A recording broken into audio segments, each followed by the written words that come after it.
अस्सलाम वालेकुम, कैसे हैं आप सब लोग? खैरियत से हैं? अल्हम्दुलिल्लाह मैं भी बिल्कुल ठीक-ठाक हूँ, खैरियत से हूँ।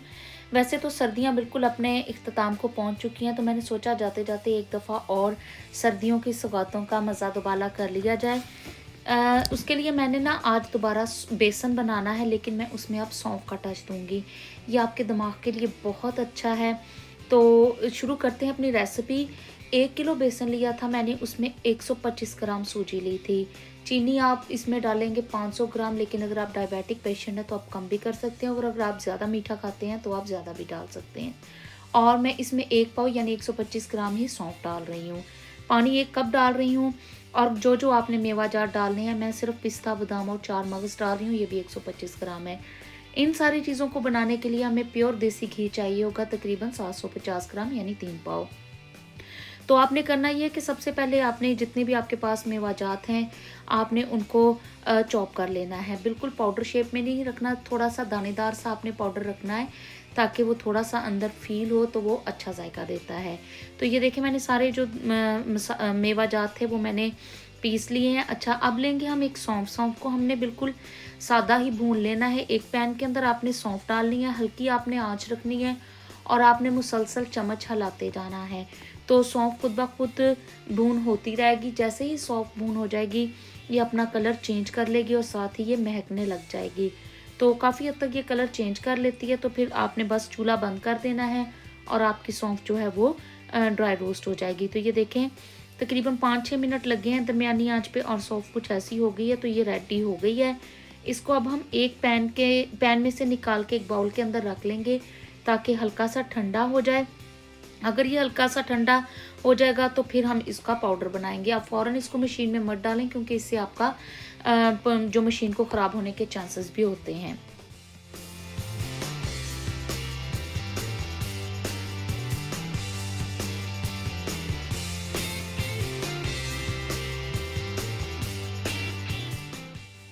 तो ये देखिए, सौंफ मेरी जो है वो मैंने अच्छे से उसको पीस लिया था। आपने छलनी की मदद से इसको छान लेना है, ताकि अगर अंदर कोई दाना सौंफ का रह गया पिसा हुआ तो वो ना आए, वरना फिर सौंफ का टेस्ट जो है वो साबूदाने का कुछ और होता है। तो मैंने इसको पाउडर बना के रख लिया है। एक पैन में मैंने ये 500 ग्राम चीनी डाली, इसके अंदर मैं 1 कप पानी का डालूँगी, और इसका हम बना लेंगे शीरा। इसको हल्की सी आँच पे हम रख देंगे, तकरीबन 10-15 मिनट लगेंगे, और ये शीरा खुद ब खुद तैयार हो जाएगा। तो हमने इसको भी रख दिया। अब हम एक पैन लेंगे, पैन के अंदर अब हमने डालनी है जी सूजी। सूजी के अंदर अब हम इतना देसी घी डालेंगे कि जिसके अंदर ये जो है ये हल्की-हल्की सी भून हो जाए। बहुत ज़्यादा आपने देसी घी नहीं सूजी के अंदर डालना, वरना ये बहुत ही लिक्विडी फॉर्म में आ जाएगी। तो हम सिर्फ़ इतना देसी घी इसमें ऐड करेंगे कि इसकी ज़रूरत के हिसाब के, जिसके अंदर ये सूजी जो है वो भून हो जाए।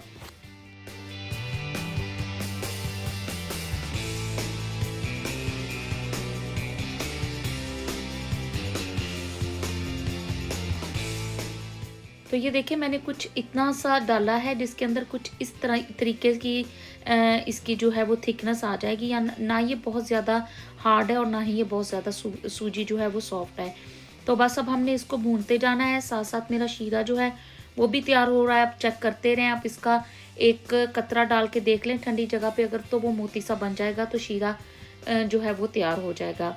तो ये देखिए, सूजी भी जब अपना कलर चेंज कर लेगी तो दैट्स मीन कि आपकी सूजी भी तैयार है। तो मेरी सूजी भी काफ़ी हद तक ये भून हो गई है। इसको अब हम एक बर्तन में निकाल के रख लेंगे। अब आप एक बड़ा पैन लेंगे, उसके अंदर आपने ये बाकी जो बचा हुआ हमारे पास देसी घी था वो डाल देंगे, और जो बेसन था वो डाल देंगे। इन सारी चीज़ों को अब हम भूनेंगे अच्छे तरीके से।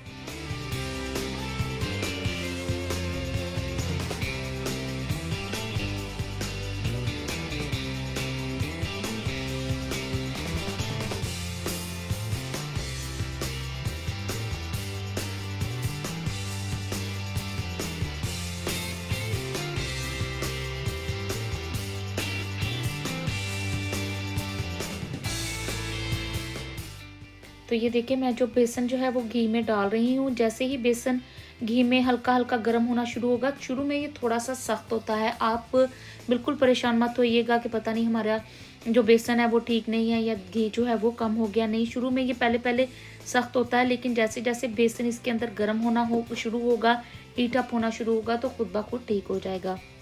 तो ये देखें, जितना भी मेरे पास 750 ग्राम में से बचा हुआ घी था, मैंने सारा बेसन के अंदर 1 किलो में डाल दिया है। तो ये काफ़ी हद तक बहुत अच्छे सी इसकी लुक आती जा रही है। बस अब आप इसको दरमियानी आंच पे मुसलसल आपने इसको हिलाना है। बेसिकली इन चीज़ों को बनाने में जो ज़्यादा काम होता है वो सिर्फ आपके हिलाने पे होता है। अगर हम इनको ऐसे ही चूल्हे के ऊपर रख देंगे तो इनके बेसन के या सूजी के या सौंफ के नीचे से जलने का खतरा होता है। तो आपने बस इसको मुसलसल हिलाते जाना है। तो ये देखें, जैसे ही बेसन जो है वो घी के अंदर भून होना शुरू होगा तो आप देख लें कि फिर इसकी कंसिस्टेंसी कुछ इस तरीके की हो जाएगी। तो बस आप मुसलसल चम्मच हिलाते जाएं और साथ साथ बेसन को भूनते जाएं।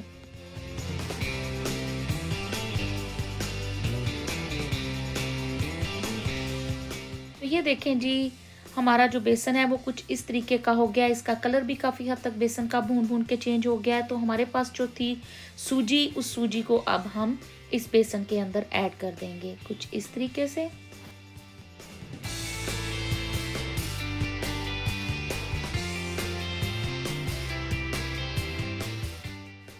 तो ये देखें जी, हमारी जो सूजी है वो भी बेसन के अंदर हो गई है शामिल। आंच आपने आहिस्ता कर देनी है। ये दोनों चीज़ें देखें कुछ इस तरीके से मिक्स हो गई हैं। ये है जी इस वक्त इसकी सूरत हाल बेसन की। तो अब हमारे पास जो मैंने सौंफ का पाउडर बना के रखा था वो पाउडर भी ऐड कर देंगे और आप मुसलसल चम्मच हिलाते रहें ताकि जो सौंफ है वो बेसन के अंदर अच्छे से मिक्स हो जाए।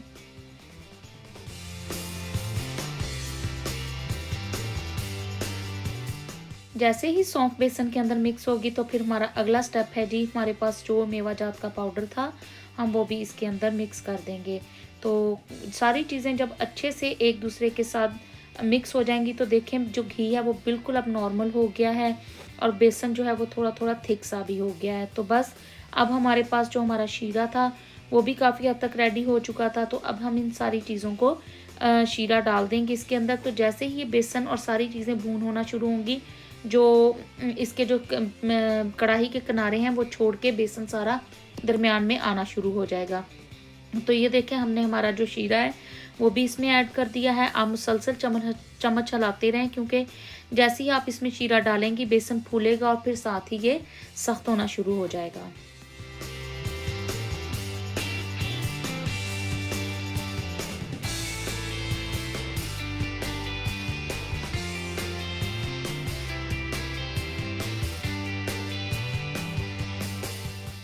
तो ये देखें जी, जो शीरा था बेसन के अंदर जाके कुछ इस तरीके से बन चुका है। तो हमारा जो बेसन है सौंफ वाला वो बिल्कुल अब रेडी हो गया है। तो अब हम इसको एक बेकिंग ट्रे के अंदर मैं निकाल लूँगी और इसको आप अच्छे से ऊपर से मिक्स करके लेवल कर दें और आपने इसके ऊपर जो डेकोरेशन डालनी है वो डाल दें। मेरे पास जो बचे हुए थोड़े से पिस्ता बादाम का पाउडर था, मैं ऊपर वो स्प्रिंकल कर दूँगी और फिर इसको आप रूम टेम्परेचर पे ओवरनाइट छोड़ दें। उससे ये बहुत अच्छे तरीके से सेट हो जाएगा।